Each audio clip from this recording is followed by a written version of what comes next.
Boa tarde, boa noite e bom dia.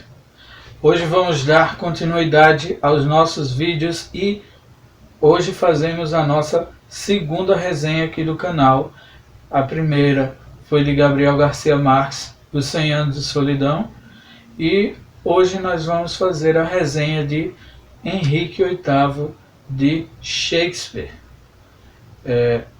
Essa obra que foi uma das últimas obras escritas por Shakespeare, só que esta em colaboração com outro dramaturgo chamado John Fletcher, que era da mesma companhia de teatro da qual fazia parte William Shakespeare. Agora ficamos com aquela vinheta de abertura do nosso querido assistente de produção imaginário.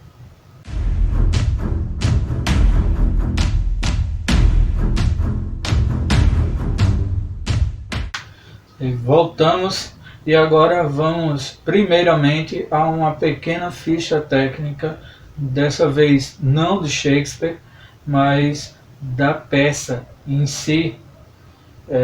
Como eu já disse, Henrique VIII é o nome da peça. Ela foi escrita em colaboração com o dramaturgo John Fletcher e a primeira apresentação dela feita no ano de 1623. A edição que eu estou com ela é essa daqui, a do Teatro Completo de Shakespeare. Este é o volume 3 das peças históricas. A tradução é da Bárbara Leodora. E na peça Henrique VIII, assim como em todas as peças aqui presentes nesta edição da Nova Aguilar, no início dela tem uma pequena nota, uma pequena introdução que a Bárbara fez. E aqui ela debate um pouco sobre a questão da autenticidade da obra. Não porque se questione que não foi Shakespeare que escreveu, mas sim o que Shakespeare escreveu. E ela conta que o debate é muito longo, muita gente, não existe um consenso 100% de todas as pessoas sobre o que Shakespeare teria escrevido e o que John Fletcher teria escrevido, mas aqui ela bota uma tabelazinha que fala que é o esquema mais aceito do que cada um teria feito na peça. Então Fletcher escreveu o prólogo e no ato 1 cenas 1, 3 e 4, e ato 2 cena 1 e 2, e Shakespeare fez no ato 1 cena 1 e 2, e no ato 2 cena 2, 3 e 4, e assim por diante. No ato final, o ato 5 no caso, a cena 1 é de Shakespeare, e assim a peça foi sendo dividida, né? Pelo menos segundo essa tabela, que é a mais aceita, mas o que realmente aconteceu ninguém pode afirmar com certeza, mas pelas características, pelo estilo da escrita, se imagina que é este o esquema. Eu não falei ele todo, eu falei algumas partes, porque se fosse falar ele todo ia acabar ficando muito longa essa parte. E agora vamos passar para a parte que interessa, que é a peça mesmo. Henrique VIII é um rei muito conhecido e a vida dele foi muito adaptada, né? Recentemente a gente tem a série The Tudors, mas também tem aquele filme com a Natalie Portman, que é A Outra. E tem uma minissérie britânica que é chamada Henrique VIII, de 2 capítulos apenas, que inclusive tem no YouTube, é bem fácil encontrar. Vai fazer aqui uma pequena fichazinha do rei Henrique VIII. Ele nasceu no dia 28 de junho de 1491 e morreu em 28 de janeiro de 1547. Ele foi rei da Inglaterra de 1509 até a sua morte, no caso no ano de 1547.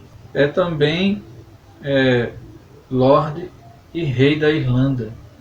Henrique foi um monarca da casa dos Tudors.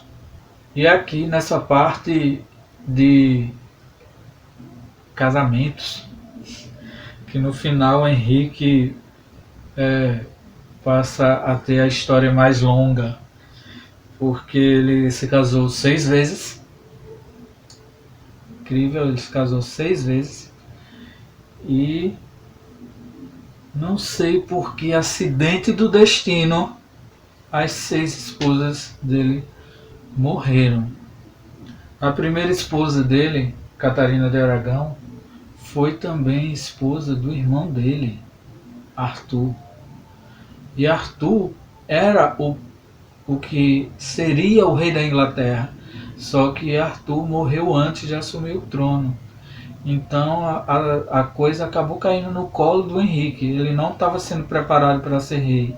Ele ia ficar aguardando, no caso, ele ia ser o próximo da fila, ser somente o príncipe. Ficar como o Charles hoje, que acho que é o que bateu o recorde de espera na história da monarquia inglesa, que é aquela mãe dele. Por favor, acho que o mundo se acaba numa pandemia e aquela mulher está lá firme e forte. É uma saúde invejável daquela senhora. É a segunda esposa dele, Ana Bolena. E Ana Bolena é que acaba sendo a pessoa mais conflitante em toda a história dos casamentos de Henrique, porque ela foi, pelo menos a história foi construída assim, de que ela foi o pivô da separação de Henrique e Catarina, porque dado um belo dia, Henrique casado com Catarina, e a ex-cunhada, lembra até a Flor de Lis, mas enfim, casado com a ex-cunhada, tentou ter filhos, só teve uma filha que foi a Maria, chamada Maria I da Inglaterra, ou também Maria Sangrenta. Só teve uma filha e o tal herdeiro, um homem, nunca veio. E um dia ele achou que tinha dor na consciência. Nossa, eu casei com a esposa do meu irmão, isso só pode ser castigo de Deus, tem que acabar com esse casamento. Aí que começou uma confusão sem fim, que acabou com o rompimento da Inglaterra com a Igreja Católica e a consequente aproximação da Inglaterra com o protestantismo, que naquela época mostrava as suas garrinhas de arpia. Henrique, ele de verdade, ele não quis romper com a igreja. O que ele queria era acabar o casamento dele e casar com outra mulher para poder ter o tal filho homem que ele queria. O rompimento foi uma consequência assim extrema. O rompimento com a igreja foi uma consequência extrema, porque se o Papa não queria dar o direito dele de eliminar o casamento e ele se casar com outra, então eu não quero mais conversa com você. Aí ele acaba se tornando chefe da própria igreja da Inglaterra. A Câmara Alta do Parlamento Britânico, que é a Câmara dos Lordes, encontra o seu período de maior glória, porque ela acaba sendo favorecida por Henrique VIII, porque esses lordes, eles apoiaram a decisão de Henrique e, em consequência, uma mão lava a outra. Em troca de apoio, eles ganharam poder. Ele se casou com a Ana em segredo, tentou ter um filho, homem, com ela, e veio outra mulher, e essa mulher é a Elizabeth I, a rainha chamada a Rainha Virgem, e o tal filho homem nunca veio. Então o que ele pensou? Eliminar o casamento e casar com outra. Só que a Ana tinha feito muitos inimigos na corte, inclusive inimigos muito poderosos. E esses inimigos acabaram tramando contra ela para divorciar o rei, se livrar dela. E ela acabou tendo a cabeça cortada em praça pública. A única mulher que eu acho que ele realmente amou, ela morreu um ano depois. No ano seguinte ele se casou com ela. Foi a terceira esposa. Deixa eu ver aqui o nome dela. A Joanna Seymour, que foi de 1536 a 1537, para vocês verem como foi curto o casamento deles. Ele só teve um casamento mais curto ainda, que foi um ano de Cleves, que era até uma forma de unir dois reinos, né? Essa Ana de Cleves era da Alemanha, Alemanha protestante, aí isso ia acabar passando um recado ainda mais contundente para a igreja, mas no final não deu muito certo. E, meus queridos, agora vamos falar um pouquinho mais sobre a peça. A peça, como acho que todas as peças de Shakespeare, elas são divididas em 5 atos, a não ser que esteja um tipo diferente, mas o Henrique é 5 atos, assim como as tragédias e as comédias também são 5 atos. São divididos em 5 atos, um número limitado de cenas, 3 ou 4, mas às vezes tem atos maiores com 5 cenas, 6, mas aqui em Henrique VIII a gente encontra, acho que a maior ato tem 4 cenas, e mesmo assim são cenas curtas, não é uma coisa assim muito grande. Para você que lê Shakespeare há muito tempo, você deve estar acostumado com aqueles diálogos proféticos, aquelas coisas assim que chega, você enche a boca para ler, que parece que você vai subir ao céu e ver a glória de Shakespeare lá sentado num troninho celeste. Mas aqui em Henrique VIII a gente não encontra muito dessas coisas. As falas mais emocionadas assim são na parte de declínio de alguns personagens. No primeiro ato tem o declínio de uma personagem que é condenada à morte, e não é Ana Bolena. Ela aí tem um discurso mais impetuoso, mais potente. No declínio de Catarina, que ela tem até delírios e tal, ela faz um discurso muito emocionado, muito lindo, o que me deixou ainda com mais raiva de Henrique ter largado uma mulher daquela.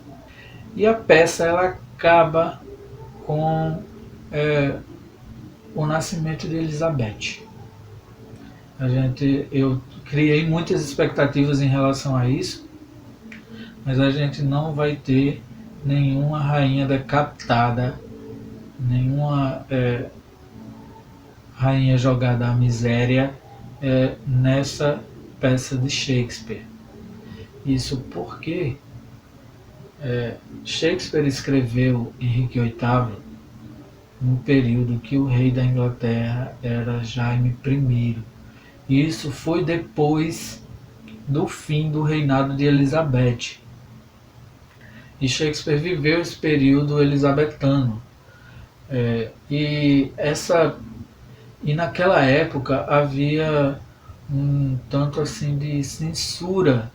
Alguns dramaturgos, em outras peças de Shakespeare ele chega até de uma forma assim bem sutil, denunciar a censura e a morte desses colegas de profissão dele, e a perseguição mesmo, né, aos artistas.